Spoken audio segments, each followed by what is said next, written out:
أهلا بيكم أبطال تانية ثانوي. النهاردة هنحل مع بعض الفتوحات الإسلامية في عصر الدولة العباسية. السؤال الأول، اختر الإجابة الصحيحة من بين البدائل التالية: الدولة الغزنوية، الدولة الغورية، دولة الأغالبة. القاسم المشترك بين هذه الدول هو القيام بزيادة رقعة الدولة العباسية، حماية الحدود الشرقية للدولة العباسية، صد هجمات البيزنطيين على البلاد الإسلامية، التتابع على إقليم خراسان وبلاد ما وراء النهر. طبعا الإجابة هنا لازم نربط ما بين الثلاث دول.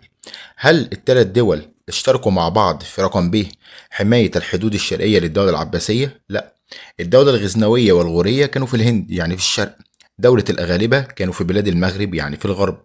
طيب صد هجمات البيزنطيين، الأغالبة صدوا هجمات البيزنطيين، أما الغزنوية والغورية كانوا في الشرق، كانوا بعيد جدا عن هجمات البيزنطيين.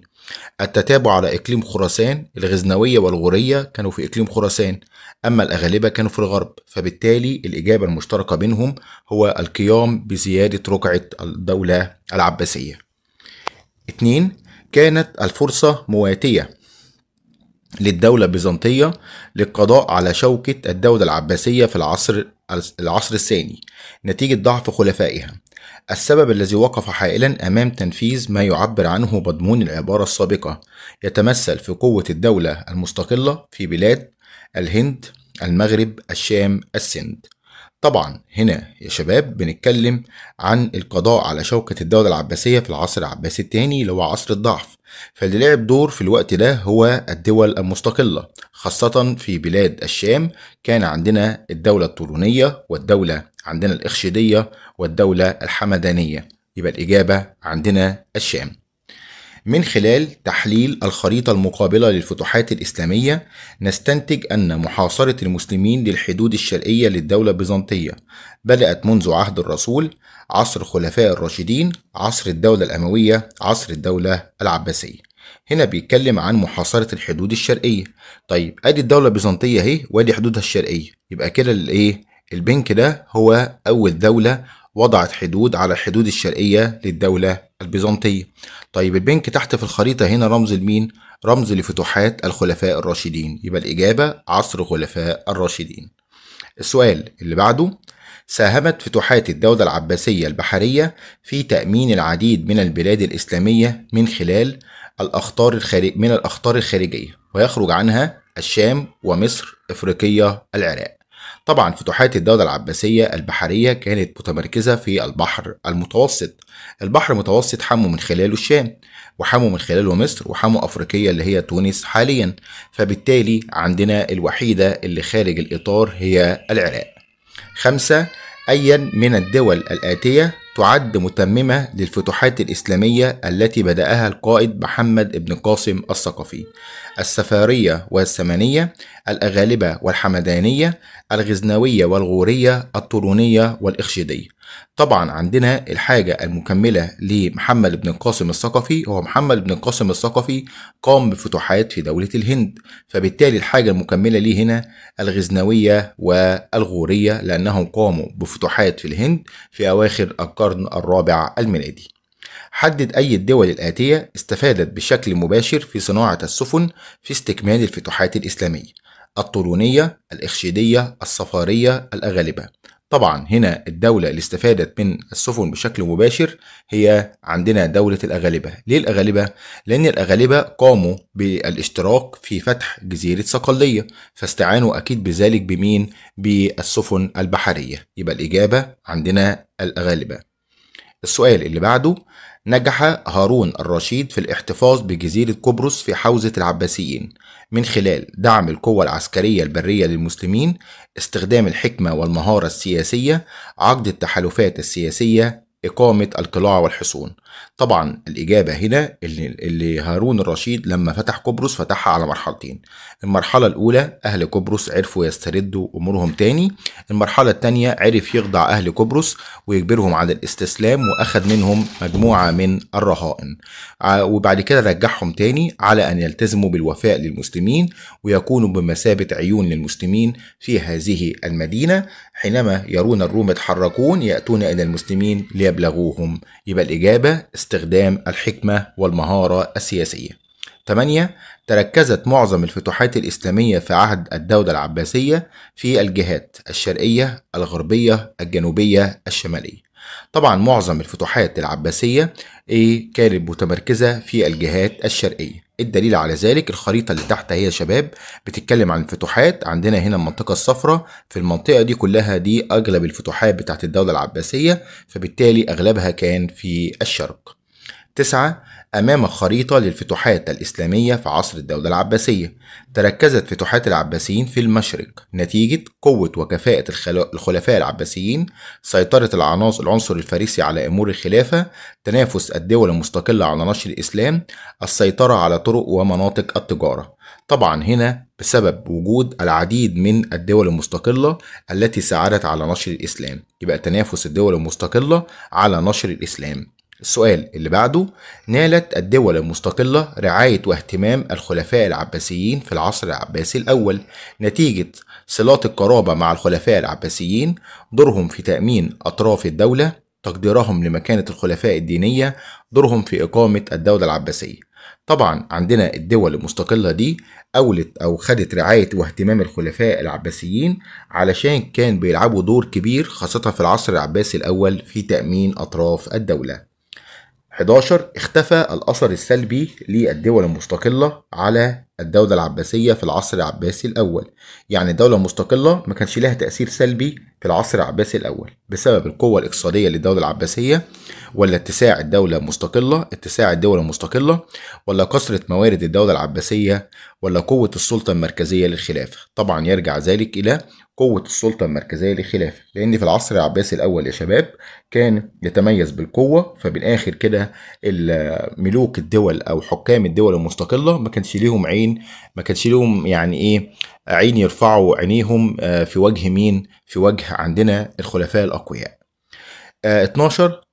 توافقت سياسة أحد الخلفاء العباسيين اتجاه الأسرة مع مبادئ القانون الدولي والإنساني في العصر الحديث. ينطبق مضمون هذه العبارة على فتوحات العباسيين في الهند، خراسان، صقلية، قبرص. يعني بيقول لك اللي في واحد عامل الأسرة معاملة حلوة. طبعا اللي عامل الأسرة معاملة حلوة هو هارون الرشيد، وعمل ذلك مع أهل جزيرة صقلية، أهل جزيرة عندنا قبرص أوكي. 3.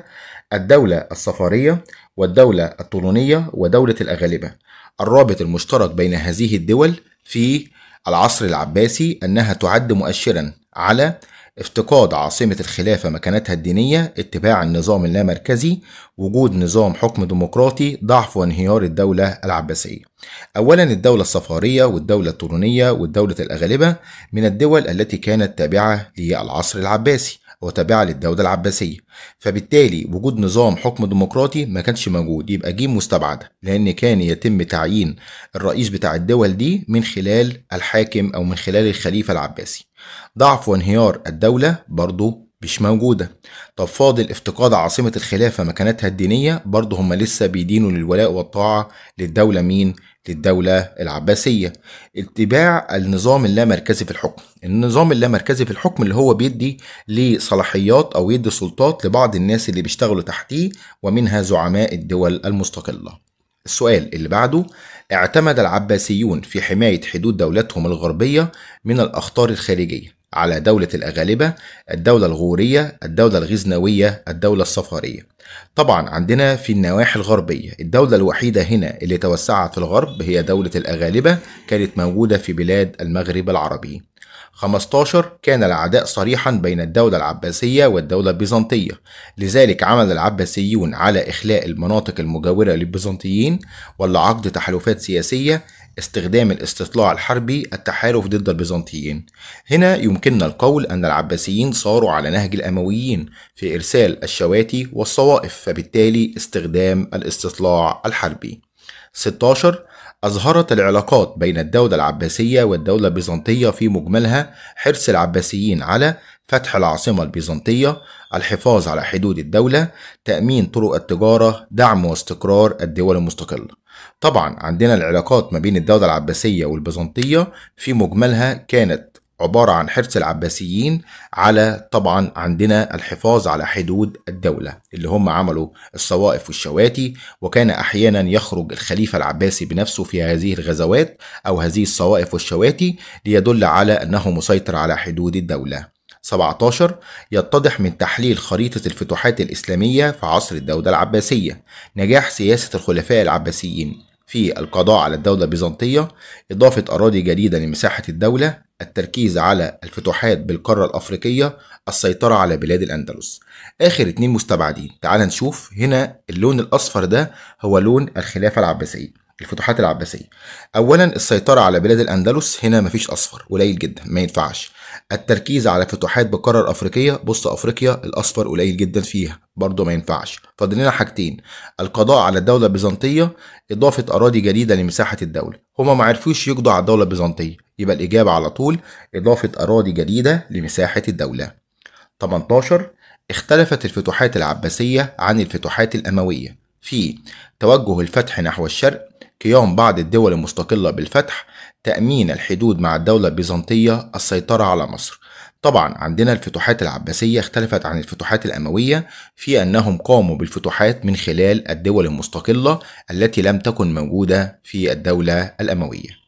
19. تختلف كل من الدولة الغزنوية والدولة الغورية عن الدولة الزيدية في تبعيتهما للدولة العباسية، انتمائهما للعصر العباسي الأول، وجودهما كحائط صد في الغرب، علاقتهما بالدولة البيزنطية. طبعا تختلف كل من الدولة الغزنوية والغورية عن الدولة الزيدية في عندنا طبعا هنا الغزنوية والغورية يا شباب كانوا موجودين في بلاد الهند، كانوا بيعملوا فتوحات هناك، والدولة الزيدية من الدول اللي موجودة في المشرق. بس بعد كده الاختلاف ان الدولة الزيدية كانت موجودة في العصر العباسي الأول، تمام، والدولة الغزنوية والغورية كانت موجودة في العصر العباسي الثاني. فبالتالي العصر العباسي الثاني كان فيه شيء من الاستقلال للدول المستقلة دي، فبالتالي الاثنين هيختلفوا مع بعض في تبعيتهم للدولة العثمانية. الأولى كانت تبعية مطلقة اللي هي الزيدية، والتانيين كانت تبعية مقيدة بشروط معينة وهي قوة الخليفة. الخليفة مش قوي، خلاص مع السلامة أنا هستقل باللي تحتيه. حافظ العباسيون على مكتسبات المسلمين في آسيا الصغرى من خلال نشر الدين الإسلامي في القارة الأوروبية، الحفاظ على وحدة الدولة الإسلامية، دعم علاقتهم السياسية مع البيزنطيين، اتباع سياسة الخلفاء الأمويين. طبعا عندنا العباسيين حافظوا على مكتسباتهم في آسيا الصغرى اللي هي مع العدو البيزنطي، فبالتالي هم صاروا على نهج مين؟ الخلفاء الأمويين. فيبقى الإجابة عندنا اتباع سياسة الخلفاء الأمويين خاصة في نظام الشواتي والصوائف. 21. نجح العباسيون في فرض سيادتهم البحرية الإسلامية على غرب البحر المتوسط نتيجة قوة الأسطول العباسي، مساعدة الدول المستقلة، تحالفاتهم الخارجية، استثمار النشاط الاقتصادي. العباسيين عرفوا يسيطروا على سيادتهم البحرية على غرب البحر المتوسط بسبب مساعدة الدول الأغالبة، يبقى الإجابة مساعدة الدول المستقلة. وصلت فتوحات الدولة العباسية إلى جنوب أوروبا، جنوب أوروبا يعني قصده هنا على جزيرة عندنا صقلية، يبقى الإجابة هنا الدولة طبعا وانت مغمض دولة الأغالبة. ظهر الدور الإيجابي للدول المستقلة في العصر العباسي الثاني من خلال الاهتمامات بالاستخبارات الحربية، ارتباطها بجيش الخلافة، إقامة علاقات تجارية، كل ده ملوش أي لازمة. قيامهما بحائط الصد ضد الأعداء، طبعا عشان هما لعبوا دور كبير في حماية الصد أو كحائط صد ضد الأعداء خاصة في بلاد الشام ضد الدولة البيزنطية. 24. اختلفت الدولة الطاهرية عن دولة الأغالبة في تثبيتهما أو تثبيتها لدعائم الدولة الإسلامية. الاثنين ثبتوا دعائم الدولة الإسلامية. الموقع الجغرافي هنتكلم عنه كمان شوية، الدولة الطاهرية موجودة في الشرق والأغالبة موجودة في الغرب. العصر العباسي منتمية ليه، الاثنين بينتموا للعصر العباسي الأول. التبعية للدولة العباسية، الاثنين كان عندهم تبعية للدولة العباسية، فبالتالي الاختلاف في الموقع الجغرافي، واحدة في الشرق وواحدة في الغرب. سيطر العباسيون على مناطق الصغور والعواصم نتيجة دعم العلاقات التجارية مع البيزنطيين، استغلال الحكمة في التعامل مع الأسرى، دعم دولة الأغالبة للعباسيين، استمرار العمل بنظام الصوائف والشواتي. طبعا عندنا استمرار العمل بسياسة الأمويين وهي نظام الصوائف والشواتي. 26. ترجع عدم قدرة البيزنطيين على إسقاط الدولة العباسية في عصرها الثاني رغم ضعفها الشديد إلى خوف البيزنطيين من الحرب، ضعف القوة العسكرية للبيزنطيين، وجود الدول المستقلة على الحدود، الضعف الاقتصادي للبيزنطيين. طبعا يرجع ذلك يا شباب إلى عندنا وجود الدول المستقلة على الحدود اللي لعبت دور كبير رغم ضعف الدولة العباسية في عندنا حماية الدولة. اعتمد العباسيون في فتوحاتهم بالمشرق الإسلامي بالعصر العباسي الثاني على الدول المستقلة مثل الزيدية ولا الآدرسة ولا الأغالبة ولا الغزنوية. قال لك في العصر العباسي الثاني يعني عصر ضعف، فبالتالي هنا لازم نختار دولة من الأربعة دولت اللي هي موجودة في العصر العباسي الثاني، مفيش غيرها هي الدولة الغزنوية، لأن الزيدية كانت موجودة في الشرق في العصر العباسي الأول، الأدارسة في الغرب في العصر العباسي الأول، الغالبة في الغرب برضه في العصر العباسي الأول. من خلال الخريطة المقابلة وفي ضوء دراستك للفتوحات الإسلامية نستنتج أن فتح جزيرة قبرص يوفر الأمان لي. طبعا جزيرة قبرص هي شباب عند البحر المتوسط، كده بيوفر الأمان للشام، الشام هي أقرب واحدة، أما خراسان بعيدة خالص أهي، الحجاز برضو الحجاز بعيدة شوية، بلاد الأندلس ده بعيدة خالص، يبقى الأقرب هنا هي بلاد الشام. 29 يدل موقف هارون الرشيد من أهالي قبرص بعد نقضهم الصلح على الأمانة، الحكمة، العدل ولا الكرم. طبعا هو بعد ما نقضوا الصلح راح فتح المدينة تاني وأخذ ناس منهم، بعد كده رجعهم تاني ليكونوا بمثابة عيون، فاللي عملوا ده طبعا دليل على الحكمة. عندما نقض أهالي قبرص الصلح مع المسلمين أخضعهم الرشيد وأسر عدد منهم وأسكنهم مع المسلمين لعدة أشهر ثم أعادهم إلى بلادهم. في ضوء مضمون العبارة السابقة نستنتج أن سبب حرص الرشيد على إسكان أسرى قبرص مع المسلمين دون قتلهم هو إشعارهم بقوة الدولة، إظهار سماحة الدين الإسلامي، تغيير التركيب الديموغرافي لقبرص، ولا تدريبهم على طرق التصدي للروم. طبعا الإجابة هتكون إظهار سماحة الدين الإسلامي. اثبت صحة العبارة التالية: صار العباسيون على نهج الدولة الأموية في منطقة آسيا الصغرى.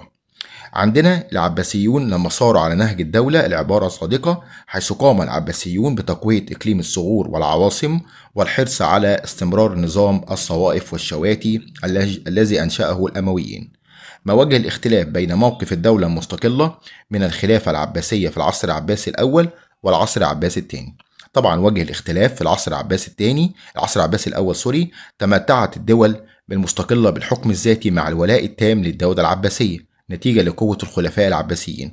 في العصر العباسي الثاني قامت عدة دول مستقلة نتيجة لضعف الخلفاء العباسيين بدور مهم في فرض وجودهم أمام البيزنطيين. السؤال اللي بعده: ورث العباسيون عن الأمويين ميراثا بريا وبحريا مترامي الأطراف شرقا وغربا. في ضوء مضمون العبارة السابقة استخلص أسباب حرص العباسيين على الحفاظ على الميراث البحري. طبعا يرجع ذلك إلى استمرار السيطرة البحرية الإسلامية على البحر المتوسط وتأمين سواحل المسلمين على البحر المتوسط من هجمات البيزنطيين. ما تقييمك لظهور الدول المستقلة في العصر العباسي الثاني؟ طبعا هنا كان لظهور الدول المستقلة في العصر العباسي الثاني أثر سلبي وأثر إيجابي. أثر سلبي حيث كانت بداية لظهور الضعف والانقسام عن الدولة الإسلامية. أثر إيجابي تمثل في قيادتها لحركة الفتوحات الإسلامية وتأمين حدود الدولة الإسلامية. 35. أيد صحة العبارة: تدين الدولة العباسية خلال عصرها الأول بالفضل للدول المستقلة في حماية مجالها الحيوي من الشمال. طبعا عندنا حيث لعبت دولة الأغالبة دورا بارزا في فتح جزيرة صقلية، وبالتالي تم تأمين وحماية المجال الحيوي الشمالي للدولة العباسية. استنتج أسباب العداء المستمر بين العباسيين والبيزنطيين.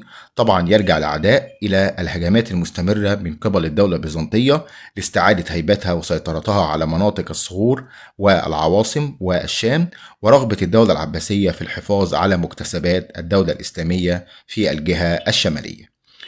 37. تنسب دولة الأغالبة إلى إبراهيم ابن الأغلب الذي أقام دولته في الشمال الإفريقي عام 184.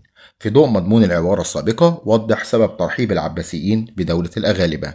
طبعا يرجع ذلك ترحيبهم بدولة الأغالبة لمواجهة أعداء الدولة العباسية في الغرب الإسلامي، وقيامها بدور بارز في فتح صقلية عام 2013. وبكده انتهينا من أسئلة الدرس. يا ريت تدعمونا بلايك للفيديو لو سمحتم، واشتراك في القناة ليأتيكم كل ما هو جديد. وكان معكم مستر إبراهيم كامل.